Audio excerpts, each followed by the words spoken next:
Hello, everyone. I'm Keith George here to talk about Kesa for AEP 855.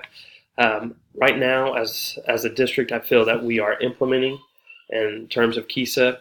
We first learned about it as a staff probably about a year and a half ago. Last year would have been our 0 year. And so we established committees and leadership teams geared towards Kesa. This year, right now, what we're doing is truly trying to analyze where we stand in regards to Kesa and the R's. And so each grade level team is meeting and reviewing the rubrics and identifying no evidence, implementing, transitioning, or modeling.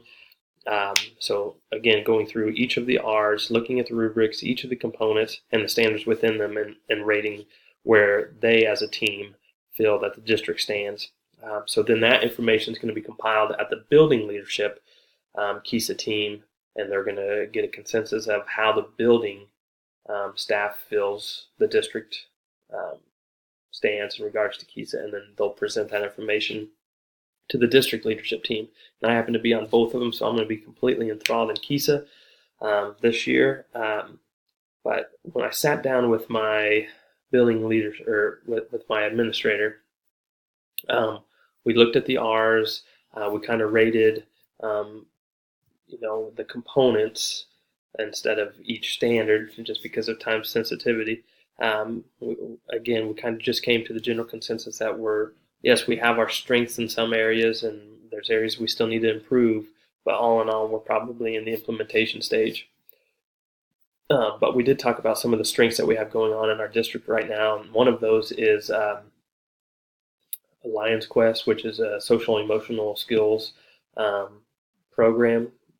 We're in our third year of it, but again, it's helping with social awareness, self-awareness, self-management, responsible decision making, and so forth. So those are some of the core competencies within that program that we feel are a positive in our district.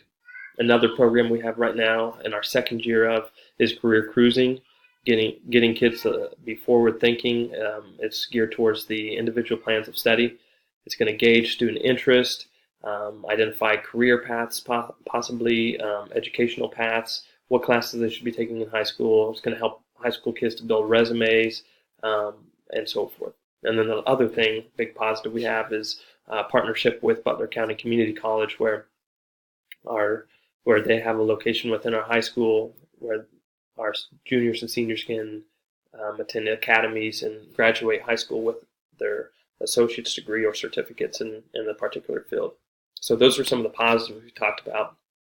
Some of the things we felt like we needed to improve on some of them were under the relationships, are the components for family and community. We felt like we are somewhat lacking in reaching out to the community and assessing their needs and what they feel the school should be doing and so forth. So something I felt like we could do is establish those needs assessments, get surveys out to the communities and families, and so standards that relate to that would be PSEL 8C, but also PSEL 1B, because if we're going to create that shared vision, there needs to be that two-way communication.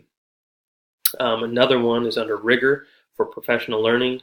Oftentimes, I feel like our professional development gets lumped into one, where everybody's attending a certain professional development, and that might be geared towards one of the subject areas. And so there's a lot of frustration in that regard. So PSEL 6C, again, establishing and looking at everybody's going to have a different need in regards to professional development, and seeking and finding those opportunities to best suit my staff.